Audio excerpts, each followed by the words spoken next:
एक समय की बात है, एक गांव में एक साधु रहते थे। वह साधु अपनी आश्रम में साधना और ध्यान करते रहते थे। एक दिन उन्होंने अपने आश्रम के बगीचे में देखा कि एक सांप सर्प अपनी चपेट में कुछ जानवर ले जाने की कोशिश कर रहा था। साधु ने देखा कि वह जानवर बहुत डर कर चिल्ला रहा था। साधु ने सांप से पूछा, यह क्या कर रहे हो और वह जानवर इतना डर क्यों रहा है? सांप ने जवाब दिया, प्रिय मुनि, मैं भूखा हूं और मुझे भोजन चाहिए। मैं उस जानवर को खाने के लिए पकड़ना चाह रहा हूं, लेकिन वह डर से चिल्ला रहा है।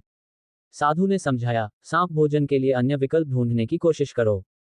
ये जानवर डर से चिल्ला रहा है क्योंकि वह अपने जीवन की सुरक्षा के लिए लड़ रहा है। हम सभी जीव जंतु अपने जीवन की सुरक्षा के लिए लड़ते हैं। साधु ने आगे कहा, तुम सांप हो, तुम्हारे पास अन्य जीवों को खाने के लिए विकल्प हैं, जैसे कि पक्षी, छोटे छोटे जानवर और फल फूल। यदि तुम अपनी भूख बुझाना चाहते हो तो इनका सहारा लो।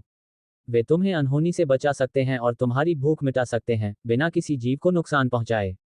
सांप ने साधु की सलाह सुनी और उसने अपने भोजन की तलाश में अन्य विकल्पों की ओर ध्यान दिया। उसने देखा कि आश्रम के बगीचे में एक शाही मोर बैठा हुआ था।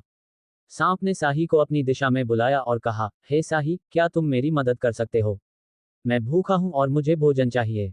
क्या तुम मुझे कुछ खाने की सलाह दे सकते हो? शाही ने ध्यान से सांप को देखा और कहा, देखो सांप, तुम मेरे लिए खतरनाक हो सकते हो, लेकिन मैं भी अपने आप को सुरक्षित रखना चाहता हूं। मेरे पंख और धूप में शोभा बदलाने के अलावा मुझे तुम्हारी मदद करने का तरीका नहीं पता। लेकिन तुम बाग के दूसरे हिस्से में रहने वाले छोटे छोटे जानवरों से मिलो। सांप ने शाही की सलाह मानी और वह बाग के दूसरे हिस्से में रहने वाले छोटे छोटे जानवरों के पास गया। वहां उसने एक खरगोश, एक साधु कंजूस मूंगूस और एक नीलगाय को देखा। सांप ने ध्यान से इन जानवरों को देखा और कहा, नमस्ते दोस्तों, मैं भूखा हूं और मुझे भोजन चाहिए। क्या तुम मुझे कुछ खाने की सलाह दे सकते हो? खरगोश ने उसे एक खास खाने की सलाह दी, हे सांप, तुम खेतों के पास जाओ और घास का सेवन करो।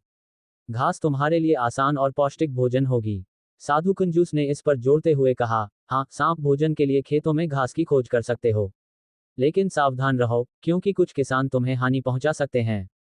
नीलगाय ने भी अपना सुझाव दिया, हे सांप, तुम जंगल में सैर करें और पेड़ पौधों की पत्तियों का सेवन करो।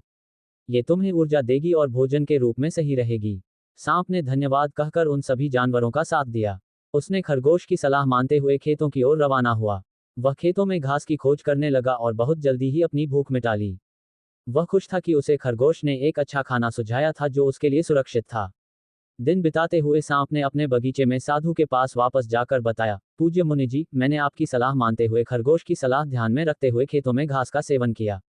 मुझे अपनी भूख मिटाने में सफलता मिली और मैंने किसी जीव को कोई हानि नहीं पहुंचाई। साधु ने प्रसन्नता से कहा, बहुत अच्छा सांप, तुमने सही रास्ता चुना और दूसरे जीवों के साथ सहयोग किया। ये संदेश देता है कि हम सभी प्रकृति के हिस्से हैं और हमें एक दूसरे की मदद करनी चाहिए। सांप ने अपनी कहानी को जारी रखते हुए कहा, जब मैं खेतों में घास का सेवन कर रहा था तो खरगोश मुझे खतरों से बचाने के लिए चेतावनी देता रहा। इसके बाद मैं जंगल में चला गया और नीलगाय से पेड़ पौधों के बारे में सीखा। जब मैंने सहयोग और समझदारी का उपयोग किया तो मैंने अपनी भूख मिटा ली और दूसरे जीवों को कोई हानि नहीं पहुंचाई। साधु ने अभिनंदन करते हुए कहा, तुमने ये समझ लिया है कि सहयोग और समझदारी हमें सबके साथ भाईचारे के रूप में रहना सिखाते हैं। जब हम सभी प्राणियों का सम्मान करते हैं और एक दूसरे की मदद करते हैं तो हम समरसता और शांति का संगठन करते हैं। ये कहानी हमें ये बताती है कि हमें सभी प्राणियों के साथ सहयोग करना चाहिए और हमेशा समझदारी से चलना चाहिए। हम एक दूसरे के साथ भाईचारे और समझदारी के भाव को स्थापित करके परस्पर सहायता कर सकते हैं। जब हम एकत्र होकर समरसता और प्रेम की भावना से काम करते हैं तो हम एक सदैव खुशहाल और शांतिपूर्ण समाज का निर्माण करते हैं। सांप ने इस बात को समझा कि जीवों के बीच विभिन्न रूपों का भोजन हो सकता है और उन्हें हर एक का सम्मान करना चाहिए। ये हमें अनुभव कराता है कि हम सभी प्राणियों के साथ संघर्ष नहीं करने की बजाय सहयोग और आपसी समझ के माध्यम से अपने लक्ष्यों को प्राप्त कर सकते हैं। इस कहानी से हमें क्या शिक्षा मिला? इस कहानी से हमें एक ये शिक्षा मिला कि हिंदी स्टोरी फॉर किड्स से जीवन में हमें आपसी सहयोग की आवश्यकता होती है और हमें एक दूसरे के साथ समझदारी और समरसता के साथ रहना चाहिए। इस प्रकार हम सभी का भला होता है और हम एक खुशहाल, अंतर्द्वंद्विता मुक्त और प्रेमपूर्ण समाज का निर्माण कर सके हैं।